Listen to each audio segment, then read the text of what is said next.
오늘 들려드릴 이야기는 정말 놀라운 일입니다.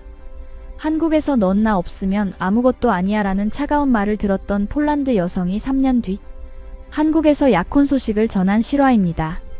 사랑하는 사람의 배신과 반려동물의 죽음까지 겹쳐 절망의 나락에 떨어졌던 그녀가 어떻게 한국에서 진정한 사랑을 찾게 되었을까요? 마지막까지 들으시면 여러분도 분명 희망과 용기를 얻으실 겁니다. 구독과 좋아요, 알림 설정도 부탁드리겠습니다. 제 이름은 마르타입니다. 폴란드의 작은 마을에서 태어나 평범하게 자라온 33 여성이죠. 아버지는 군인이셨고 어머니는 간호사로 일하셨습니다. 어릴 때부터 규칙적이고 차분한 환경에서 자랐기 때문에 큰 모험이나 변화 같은 건 별로 좋아하지 않는 성격이었어요. 그런 저에게 한국이라는 나라가 들어온 건 정말 우연한 일이었습니다. 대학교 2학년 때 룸메이트였던 안나가 케이팝에 푹 빠져 있었거든요. 처음엔 이해할 수 없었습니다. 왜 저렇게 먼 나라 가수들을 좋아하는지 말이죠. 하지만 안나가 보여준 뮤직비디오와 드라마를 보면서 조금씩 흥미를 느끼기 시작했어요. 특히 한국 드라마 속 가족들의 모습이 인상 깊었습니다.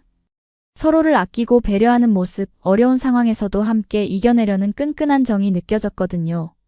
폴란드도 가족을 중시하는 문화이긴 하지만 한국에 그것은 또 다른 따뜻함이 있었어요. 점점 한국어도 배우고 싶어졌고 온라인으로 기초 한국어 강의를 들으며 한 글자 한 글자 익혀나갔습니다. 졸업 후에는 지역 은행에서 일하기 시작했어요. 안정적인 직장이었지만 매일 반복되는 업무에 지치곤 했습니다. 그럴 때마다 한국 콘텐츠를 보며 스트레스를 풀었죠. 드라마 속 주인공들이 꿈을 위해 도전하는 모습을 보면서 저도 모르게 한국에 대한 동경이 커져갔어요. 28살이 되던 해 드디어 어머니를 설득해서 첫 한국 여행을 계획했습니다. 너무 먼 곳에 혼자 가는 게 걱정된다고 하시는 어머니를 단 일주일만 그룹 투어로 갈 테니까라고 간신히 설득했거든요. 사실 그룹 투어가 아니라 혼자 가려고 했지만 어머니 걱정을 덜어드리려고 그렇게 말씀드렸어요. 인천공항에 내린 순간의 감동은 지금도 생생합니다. 텔레비전으로만 보던 한글 간판들, 들려오는 한국어, 심지어 공항 안내방송까지도 신기했어요. 명동과 홍대, 경복궁을 돌아다니면서 찍은 사진들을 매일 밤 폴란드에 있는 가족들에게 보냈습니다. 정말 깨끗하고 안전한 것 같다, 사람들이 친절하다는 말을 자주 했던 기억이 나요. 그 첫 여행에서 가장 기억에 남는 건 홍대 앞 카페에서 만난 한 남성이었습니다. 저는 한국어로 주문하려다가 실수를 계속했고 옆에서 기다리던 그가 영어로 도움을 줬어요. 한국 여행은 어떠세요? 라는 간단한 질문에서 시작된 대화였지만 그와 이야기하는 시간이 정말 즐거웠습니다. 그는 31살의 회사원이라고 했고 이름은 준호였어요. 외국인과 대화하는 것을 좋아한다며 저에게 서울에 숨겨진 명소들을 추천해줬습니다. 남은 여행 기간 동안 그가 알려준 곳들을 다니면서 일반 관광객들은 모르는 서울의 매력을 느낄 수 있었어요. 북촌 한옥마을의 조용한 골목길, 한강에서 바라보는 야경, 익선동의 아기자기한 카페들까지 모든 게 특별했습니다. 돌아가는 날 공항에서 준호와 헤어질 때 서로 연락처를 교환했어요. 그리고 그가 마지막으로 한 말이 아직도 기억납니다. 마르타 씨, 다시 한국에 오실 거죠? 그때도 꼭 연락주세요. 그 따뜻한 미소와 함께 말이에요. 폴란드로 돌아가는 비행기 안에서 저는 이미 다음 여행을 계획하고 있었습니다. 폴란드로 돌아온 후 저는 완전히 다른 사람이 되어 있었습니다. 한국에서의 일주일이 제 인생에 이렇게 큰 변화를 가져올 줄은 몰랐거든요. 은행에서 일하는 동안에도 머릿속은 온통 한국 생각뿐이었어요.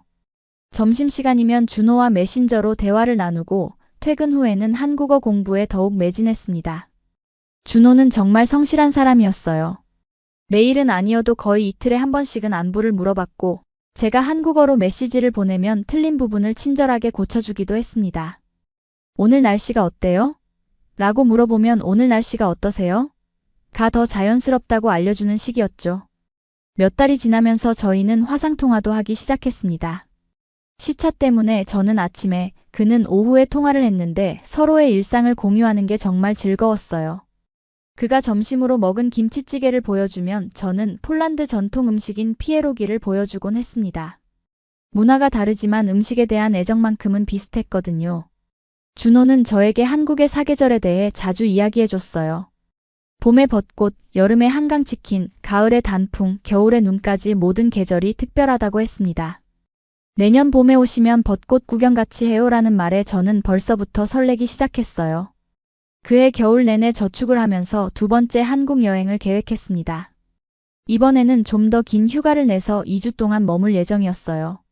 어머니는 여전히 걱정하셨지만 한국 친구가 있으니까 안전할 거야 라는 제 말에 조금은 안심하시는 것 같았습니다. 아버지는 딸이 세상을 보는 것도 좋다며 오히려 응원해 주셨고요. 두 번째 한국 방문은 정말 특별했습니다.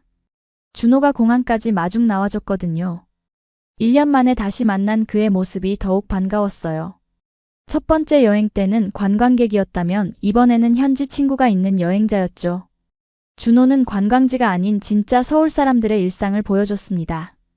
동네 시장에서 아주머니들과 이야기하고 동네 분식점에서 떡볶이를 먹고 한강공원에서 치킨과 맥주를 마시면서 평범한 한국인들의 삶을 경험했어요. 그런 소소한 일상들이 오히려 더 특별하게 느껴졌습니다. 폴란드에서는 경험할 수 없는 독특한 매력들이었거든요. 준호와 함께 보낸 시간들은 정말 소중했어요. 그는 한국의 역사와 문화에 대해서도 많이 알려줬습니다. 창덕궁에서 조선시대 이야기를 듣고 전쟁기념관에서 한국의 아픈 역사를 배우고 인사동에서 전통 문화를 체험하면서 한국에 대한 이해가 더욱 깊어졌어요. 무엇보다 준호의 가족들을 만난 것이 가장 기억에 남습니다. 어머님께서 직접 요리해 주신 한정식을 먹으면서 마르타가 우리 준호를 많이 도와줘서 고마워요 라고 하시는데 정말 감동이었어요. 아버님도 폴란드는 어떤 나라인지 궁금했는데 이렇게 만날 수 있어서 좋네요 라며 저를 진심으로 환영해 주셨습니다. 그 2주는 정말 꿈 같은 시간이었어요. 매일매일이 새로운 발견의 연속이었고 준호와 함께 있으면 모든 게 특별해 보였습니다. 하지만 시간은 너무 빨리 지나갔고 어느새 돌아갈 날이 다가왔어요. 공항에서 헤어질 때 우리 둘 다 많이 아쉬워했습니다. 그리고 그때 준호가 저에게 이런 말을 했어요. 마르타, 우리 좀 더 진지하게 만나볼까요? 그 말을 듣는 순간 제 심장이 정말 빠르게 뛰었습니다. 저도 모르게 그에게 특별한 감정을 가지고 있었거든요. 네, 저도 그렇게 생각해요 라고 대답했을 때 그의 환한 미소는 지금도 잊을 수 없어요.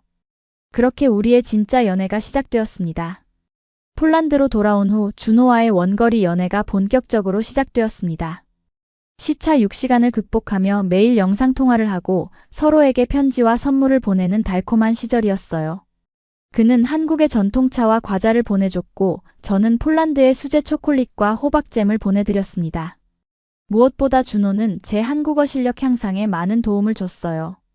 매일 새로운 표현을 하나씩 가르쳐주면서 마르타 한국어 실력이 정말 늘었다며 칭찬해줬거든요. 저도 그의 영어 공부를 도와주면서 서로에게 좋은 영향을 주는 관계였습니다. 6개월 정도 원거리 연애를 하면서 우리는 정말 깊은 사이가 되었어요. 서로의 꿈과 고민, 어린 시절 이야기까지 모든 것을 공유했습니다. 준호는 언젠가 자신의 카페를 운영하고 싶다는 꿈이 있었고, 저는 언어 교육 쪽으로 일하고 싶다는 계획을 가지고 있었거든요. 그러던 중 준호가 정말 놀라운 제안을 해왔어요. 마르타, 한국에 와서 함께 살면서 결혼을 준비해보는 게 어때? 순간 심장이 멈춘 것 같았습니다. 물론 언젠가는 그런 날이 올 거라고 생각했지만 이렇게 빨리 현실이 될 줄은 몰랐거든요. 가족들에게 이 소식을 전했을 때 반응은 제각각이었어요. 어머니는 너무 멀리 가는 게 아니냐며 걱정하셨고 아버지는 내가 행복하다면 지지한다고 하셨습니다. 형은 정말 확신하는 거냐며 신중하게 생각해보라고 조언해줬고요. 결국 저는 한국행을 결정했습니다. 은행을 그만두고 모든 걸 정리하는 것이 쉽지는 않았지만 사랑하는 사람과 함께하는 미래를 꿈꾸며 용기를 냈어요. 준호도 서울에 작은 원룸을 구해놓고 제가 오기만을 기다리고 있었습니다. 2019년 3월 드디어 한국에 정착하게 되었습니다. 이번에는 관광비자가 아닌 장기 체류 비자였어요. 새로운 나라에서 새로운 삶을 시작한다는 것이 설레기도 하고 두렵기도 했습니다. 하지만 준호가 있어서 든든했어요. 처음 몇 달은 정말 행복했습니다. 준호와 함께 일상을 보내면서 한국 생활에 적응해 나갔어요. 근처 마트에서 장보기, 동네 분식점에서 간단한 식사하기, 한강에서 산책하기 같은 소소한 일들이 모두 특별했습니다. 한국어도 실제로 사용하면서 더욱 늘었고요. 준호는 정말 배려심 많은 남자친구였어요. 제가 한국 문화에 적응할 수 있도록 이것저것 가르쳐주고 외국인 등록이나 은행 계좌 개설 같은 복잡한 일들도 함께 해줬습니다. 마르타가 불편하지 않게 해주고 싶다며 항상 저를 챙겨주었거든요. 그해 여름에는 양가 부모님께 정식으로 인사를 드렸어요. 준호 부모님은 이미 몇 번 뵌 터라 편안했지만 제 부모님을 한국에 모시는 것은 큰 일이었습니다. 부모님이 한국에 오셔서 일주일 동안 머물면서 준호와 그 가족들을 만나셨는데 다행히 서로 좋은 인상을 받으셨어요. 특히 어머니는 준호가 저를 대하는 모습을 보시고 저 남자는 마르타를 정말 아끼는구나라고 하셨습니다. 아버지도 성실해 보이고 예의도 바르다며 만족해 하셨고요. 양쪽 부모님이 다 만족하시니 저희는 본격적으로 결혼 준비를 시작했어요. 2019년 가을 저희는 약혼을 하기로 했습니다. 한국식으로는 함진봉이라고 하더라고요. 준호 어머님이 직접 준비해 주신 약혼 예물을 받으면서 정말 한국 가족의 일원이 된 것 같았어요. 그때까지만 해도 저는 정말 행복했습니다. 하지만 그 무렵부터 뭔가 이상한 기운이 느껴지기 시작했어요. 준호가 예전보다 늦게 들어오는 날이 많아졌고 핸드폰을 자주 확인하면서 어딘가 신경 쓰이는 듯한 모습을 보였습니다. 회사 일이 바빠졌다고 하는데 왠지 석연치 않았어요. 처음에는 단순히 회사 일이 바빠진 거라고 생각했습니다. 한국 직장 문화가 워낙 바쁘다는 얘기를 많이 들어서 별로 의심하지 않았어요. 하지만 시간이 지날수록 준호의 변화가 더욱 뚜렷해졌습니다. 예전에는 퇴근하자마자 집에 와서 저와 함께 저녁을 먹고 이야기를 나누는 게 일상이었는데 이제는 연락도 없이 밤늦게 들어오는 일이 잦아졌어요. 오늘은 왜 이렇게 늦었어? 라고 물어보면 회사에서 회식이 있었다거나 야근을 해야 했다는 대답만 돌아왔습니다.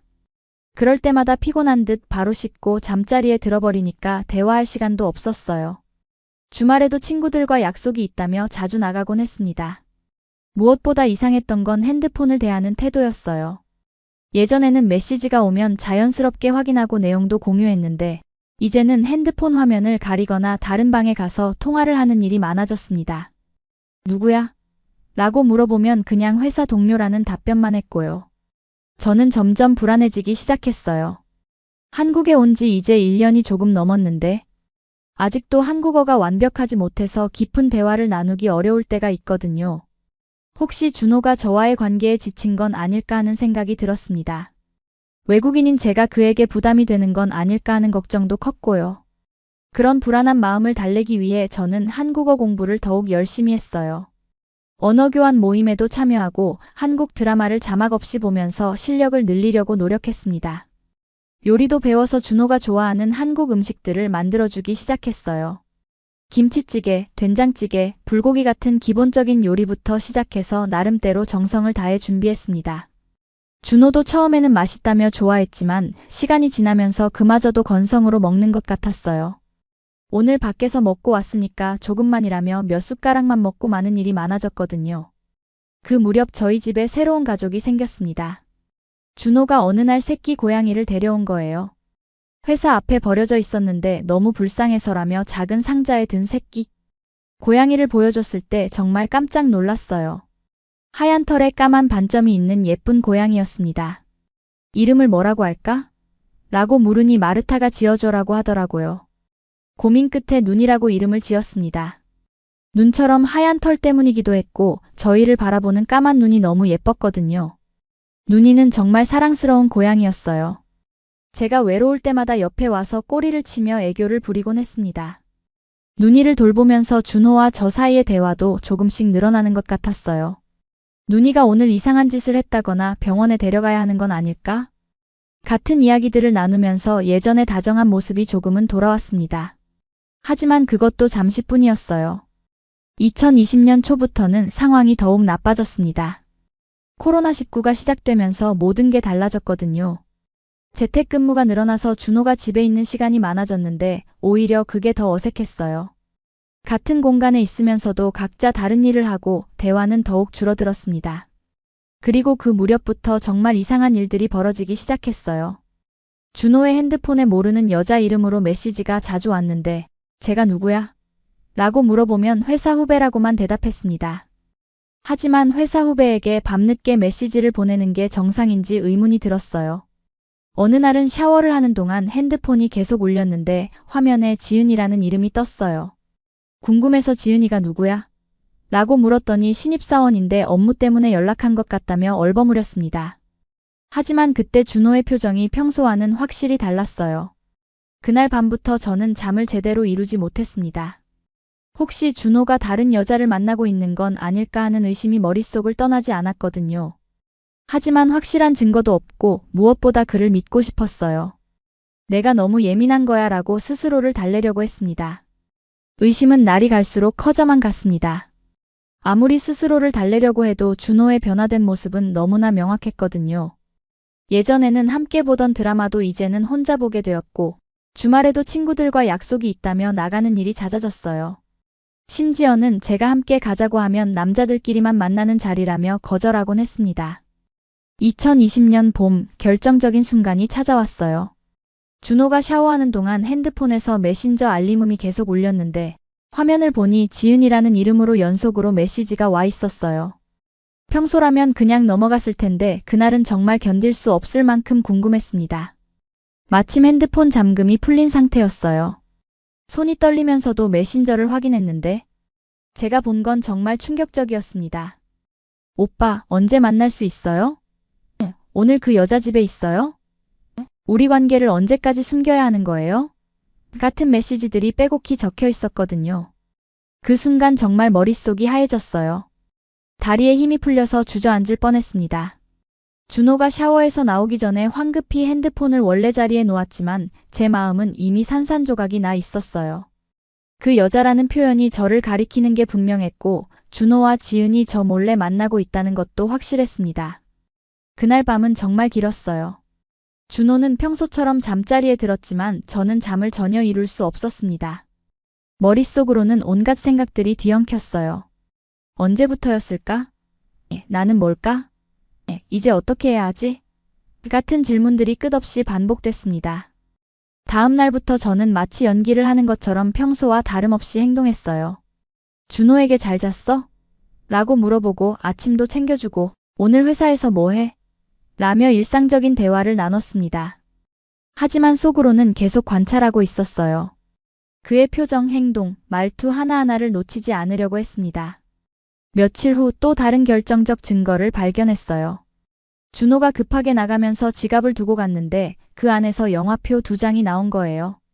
영화 제목은 미나리였고 날짜는 지난 주말이었습니다. 그런데 그날 준호는 친구들과 술 마신다고 하며 나갔었거든요. 영화표에는 커플석 번호가 적혀 있었어요. 그 순간 정말 화가 났습니다. 거짓말을 하면서까지 다른 여자와 데이트를 했다는 게 믿어지지 않았어요. 저와 함께 영화를 본 지는 언제였는지도 기억이 나지 않는데 다른 여자와는 로맨틱한 시간을 보내고 있었던 거죠. 그날 저녁 준호가 돌아왔을 때 저는 영화표를 들고 기다리고 있었습니다. 이게 뭐야?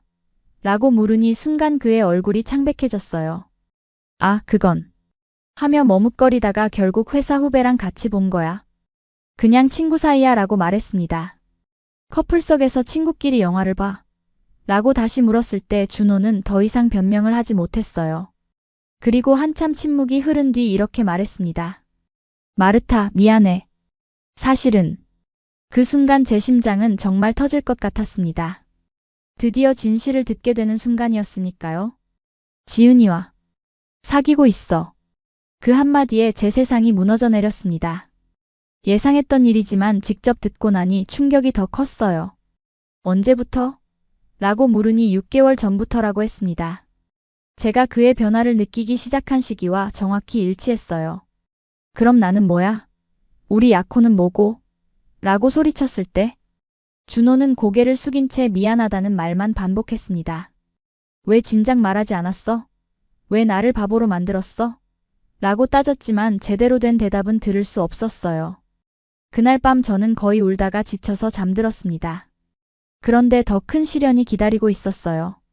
다음 날 아침에 깨어보니 눈이가 축 늘어져서 숨을 헐떡이고 있었거든요. 급하게 동물병원에 데려갔지만 이미 너무 늦은 상태였어요. 수의사는 심장에 문제가 있었던 것 같다며 더 빨리 왔어도 어려웠을 것이라고 말했습니다. 눈이가 세상을 떠난 그날은 제 인생에서 가장 절망적인 하루였습니다. 사랑하는 사람의 배신도 모자라서 유일한 위로가 되어주던 반려동물마저 잃게 된 거였으니까요. 동물병원에서 돌아와 누니의 작은 몸을 안고 있는데 눈물이 그칠 줄을 몰랐어요.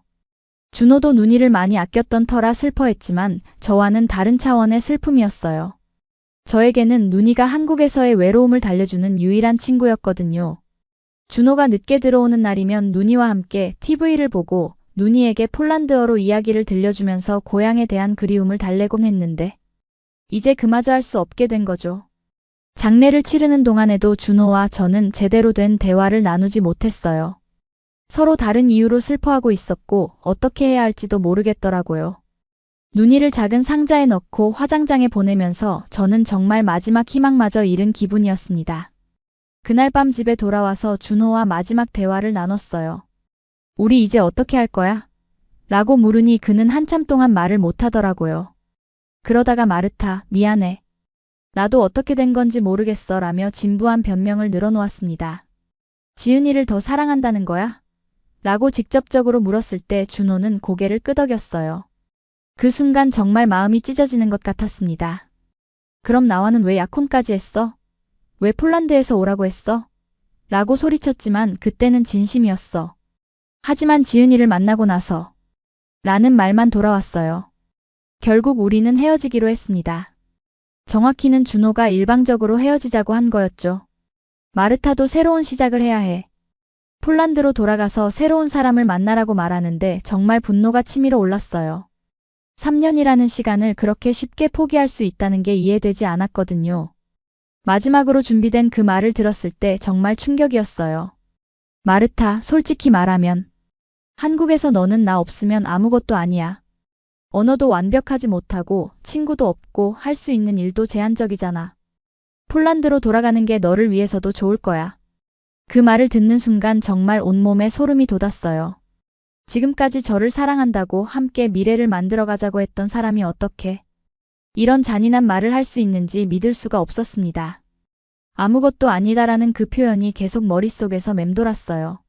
그래, 내 말이 맞아. 나는 한국에서 아무것도 아니지. 하지만 나 없어도 잘 살 수 있을 만큼 강한 사람이 될게. 라고 대답했을 때 준호는 약간 당황하는 표정을 지었어요. 아마 제가 울면서 매달릴 거라고 생각했나 봅니다. 그 다음 주부터 저는 짐을 싸기 시작했어요. 3년 동안 모은 물건들을 정리하면서 그동안의 추억들이 하나씩 되살아났습니다. 처음 한국에 왔을 때의 설렘, 준호와 함께 찍은 사진들, 누니와 보낸 행복한 시간들까지 모든 게 이제는 아픈 기억이 되어버렸어요. 하지만 짐을 싸면서도 한 가지 확실해진 게 있었어요. 저는 폴란드로 돌아가지 않을 거라는 결심이었습니다. 준호가 나 없으면 아무것도 아니다라고 했지만 저는 그 말이 틀렸다는 걸 증명해 보이고 싶었거든요. 한국에서 제 힘으로 살아갈 수 있다는 걸 보여주고 싶었어요. 친구들에게 도움을 요청해서 작은 원룸을 구했습니다. 보증금도 별로 없었지만 다행히 월세가 저렴한 곳을 찾을 수 있었어요. 지하철역에서는 조금 멀었지만 혼자 살기에는 충분했습니다. 무엇보다 준호와의 기억이 담긴 곳에서 벗어날 수 있어서 다행이었어요. 이사하는 날 준호는 정말 혼자 살 수 있겠어? 아직 늦지 않았으니까 다시 생각해봐라고 말했지만 저는 단호하게 거절했습니다. 걱정하지 마. 나는 생각보다 강한 사람이야. 라고 대답하면서 마지막으로 그에게서 받았던 약혼 반지를 돌려줬어요. 혼자 살기 시작한 첫날 밤 저는 작은 원룸 바닥에 앉아서 많은 생각을 했습니다. 준호 없이 한국에서 살아갈 수 있을까 하는 불안감도 있었지만 동시에 새로운 시작에 대한 기대감도 있었어요. 이제 정말 내 힘으로 살아보자는 다짐을 하면서 하루하루를 버텨나가기 시작했습니다. 가장 시급한 건 일자리를 구하는 것이었어요. 한국어 실력이 완벽하지는 않았지만 그동안 꾸준히 공부해온 덕분에 일상 대화 정도는 무리가 없었거든요. 여러 곳에 지원서를 넣었는데 다행히 홍대 근처의 작은 카페에서 아르바이트 기회를 얻을 수 있었습니다. 카페 사장님은 40대 중반의 따뜻한 여성이었어요. 외국인이지만 한국어를 잘하네요 라며 흔쾌히 저를 받아주셨습니다. 처음에는 서투르더라도 금방 익숙해질 거예요. 우리 손님들도 친절하니까 걱정하지 마세요 라고 격려해 주셨거든요. 첫 출근 날은 정말 떨렸어요. 주문을 받고 커피를 만들고 서빙을 하는 모든 과정이 낯설었습니다. 특히 한국어로 주문을 받을 때는 실수할까봐 조마조마했어요. 하지만 손님들이 생각보다 이해해 주시고 외국인인데 한국어 잘하네요 라며 격려해 주셔서 점점 자신감을 얻을 수 있었습니다. 카페에서 일하면서 만난 사람들은 정말 다양했어요. 대학생들, 직장인들, 예술가들, 외국인 관광객들까지 모든 종류의 사람들이 찾아왔습니다. 그 중에서도 특히 기억에 남는 건 단골 손님들이었어요. 매일 아침 똑같은 시간에 와서 똑같은 커피를 주문하시는 분들을 보면서 일상의 소중함을 느꼈습니다. 한 달쯤 지났을 때 정말 특별한 일이 있었어요. 어느 날 오후에 한 남자분이 카페에 들어오셨는데 뭔가 익숙한 느낌이 들었어요. 주문을 받으려고 가까이 가서 보니 정말 놀라웠습니다. 몇 년 전 홍대에서 우연히 만났던 분이었거든요. 제가 처음 한국 여행을 왔을 때 길을 물어봤던 분이었어요. 혹시 폴란드에서 온? 라며 저를 알아보시더라고요. 맞아요. 기억해 주셔서 감사해요 라고 인사드렸더니 정말 반가워하셨습니다. 그때 여행 온 거 아니었어요? 지금은 어떻게 한국에? 라고 물으시길래 간단하게 상황을 설명드렸어요. 그분 이름은 민수 씨였고 근처에서 작은 번역 사무소를 운영하고 계셨어요. 한국어 정말 많이 늘었네요. 폴란드어도 할 수 있으시니까 번역 일에 관심 있으시면 언제든 연락주세요 라며 명함을 주고 가셨습니다. 그 작은 인연이 제 인생을 또 한 번 바꾸게 될 줄은 그때는 몰랐어요. 카페에서 일하는 동안 저는 정말 많은 것들을 배웠습니다. 한국 사람들의 일상적인 대화, 서비스업에서의 예의, 그리고 무엇보다 혼자서도 충분히 살아갈 수 있다는 자신감을 얻었어요. 매일 아침 일어나서 카페에 가고 손님들을 맞이하고 저녁에 집에 돌아와 혼자만의 시간을 보내는 것이 생각보다 괜찮았습니다. 특히 기억에 남는 건 한 할머니 손님이었어요. 매주 화요일마다 오시는 분이었는데 항상 아메리카노 한 잔을 주문하시고 창가에 앉아서 책을 읽으셨습니다. 어느 날 외국에서 왔는데 혼자 사는 게 외롭지 않아? 라고 물어보셨어요. 처음에는 외로웠는데 지금은 괜찮아요.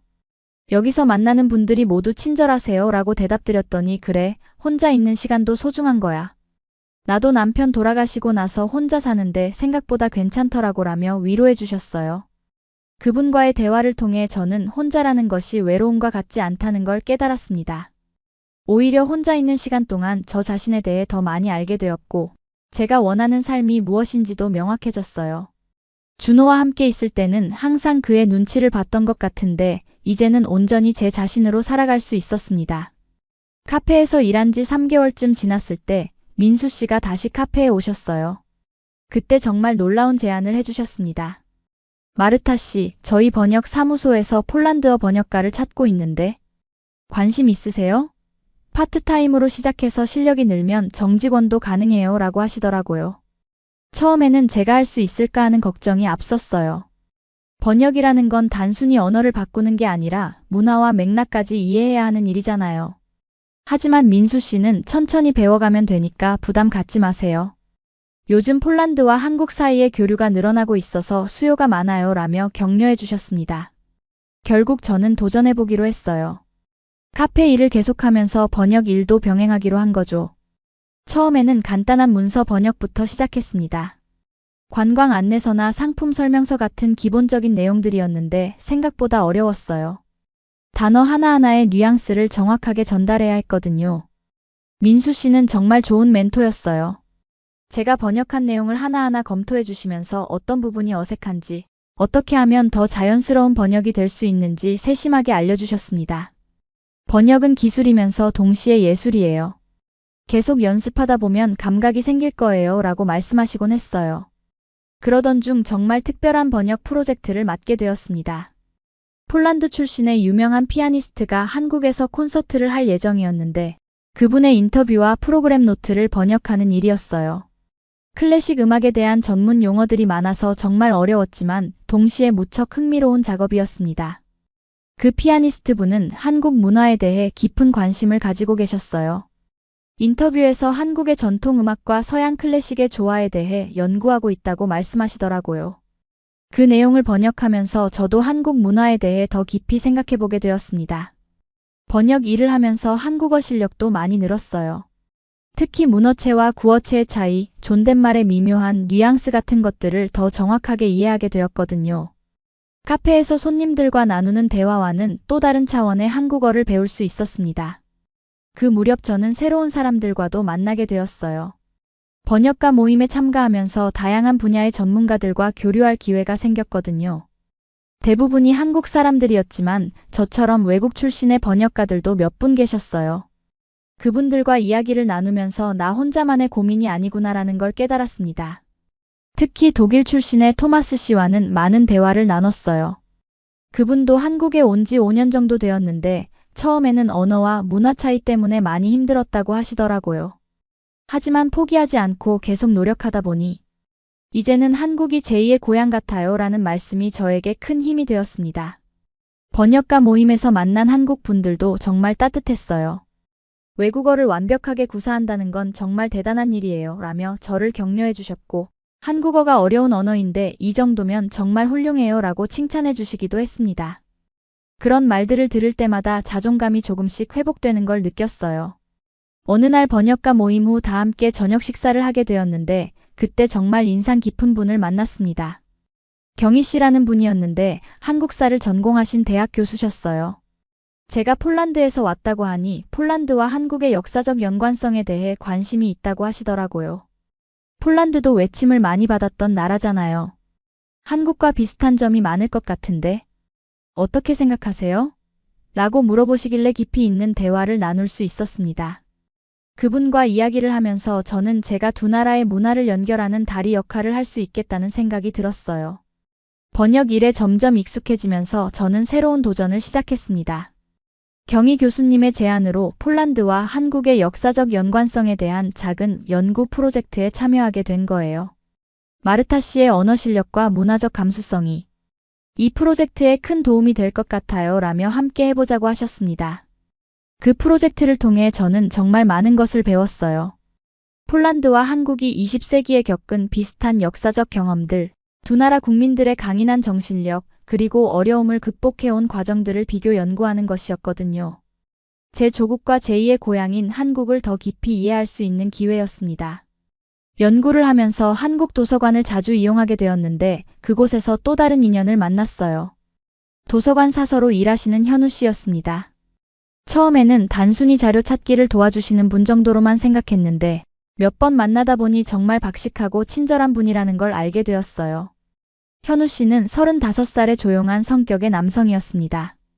역사에 대한 관심이 많으시고 특히 동유럽 역사에 대해서도 해박한 지식을 가지고 계셨어요. 폴란드의 연대운동에 대해 연구하신다고 하셨죠? 관련 자료가 더 필요하시면 언제든 말씀하세요 라며 항상 도움을 주려고 하셨습니다. 처음에는 그저 업무적인 관계였지만 시간이 지나면서 자연스럽게 개인적인 대화도 나누게 되었어요. 점심시간에 도서관 카페에서 커피를 마시면서 이런저런 이야기를 하곤 했습니다. 그는 제 상황에 대해서도 조금씩 알게 되었고 항상 따뜻한 격려를 해주었어요. 혼자서 외국 생활을 하는 게 쉽지 않을 텐데 정말 대단해요 라고 말할 때마다 저는 조금씩 마음이 열리는 걸 느꼈습니다. 하지만 동시에 경계하는 마음도 있었어요. 준호에게서 받은 상처가 아직 완전히 아물지 않았거든요. 또다시 상처받고 싶지 않다는 마음이 컸습니다. 현우 씨는 제 그런 마음을 알고 있는 듯 했어요. 절대 부담을 주지 않으려고 노력했고 항상 적당한 거리를 유지하면서 대화했습니다. 마르타 씨 연구가 잘 되고 있나요? 라며 업무적인 이야기를 먼저 꺼내고 자연스럽게 일상 이야기로 넘어가는 시기였죠. 그런 현우 씨의 배려심이 조금씩 제 마음을 움직였어요. 준비된 남자친구였던 준호와는 정말 다른 타입이었거든요. 현우 씨는 말수가 적었지만 들어주는 것을 잘했고 저의 의견을 존중해 주었어요. 무엇보다 저를 외국인이 아닌 마르타라는 개인으로 대해 주었습니다. 어느 날 연구 자료를 찾다가 어려움을 겪고 있는데 현우 씨가 혹시 시간 되시면 저녁에 시간 내셔서 같이 자료를 정리해 볼까요? 집 근처 작은 카페에서요 라고 제안하시더라고요. 처음에는 조금 망설였지만 연구를 위해서라고 생각하고 만나기로 했습니다. 그날 저녁 카페에서 보낸 시간은 정말 뜻밖이었어요. 연구 이야기로 시작했지만 자연스럽게 개인적인 이야기들을 하게 되었거든요. 현우 씨는 어릴 때부터 책을 좋아했다고 했고 사서가 된 이유도 사람들이 필요한 정보를 찾는 것을 도와주고 싶어서라고 했습니다. 저도 폴란드에서의 어린 시절, 한국에 오게 된 계기, 그리고 지금의 생활에 대해 이야기했어요.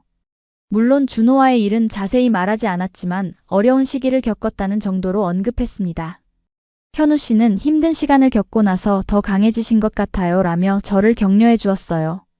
그날 이후로 현우 씨와의 만남이 조금씩 늘어났습니다.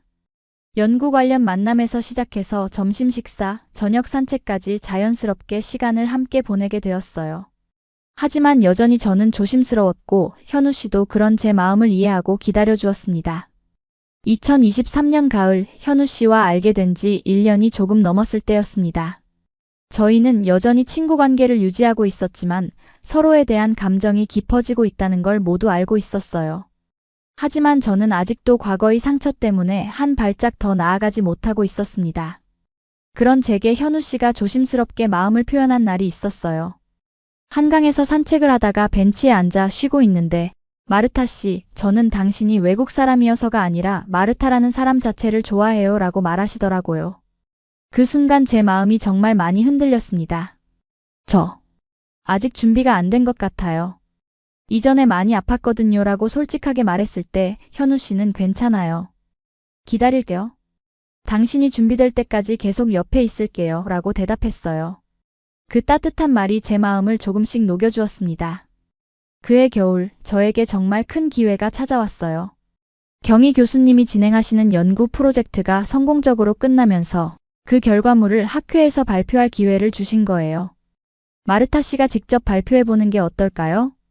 폴란드 출신 연구자의 시각에서 한국사를 바라본 독특한 관점이 있을 것 같아서요 라고 제안하셨습니다. 처음에는 정말 떨렸어요.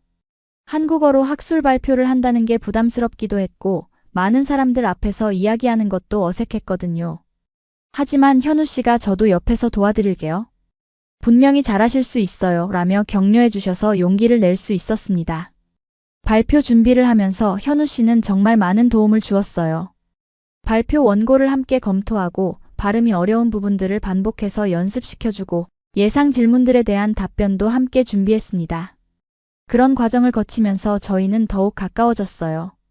발표 당일 정말 떨렸지만 생각보다 잘 해낼 수 있었어요.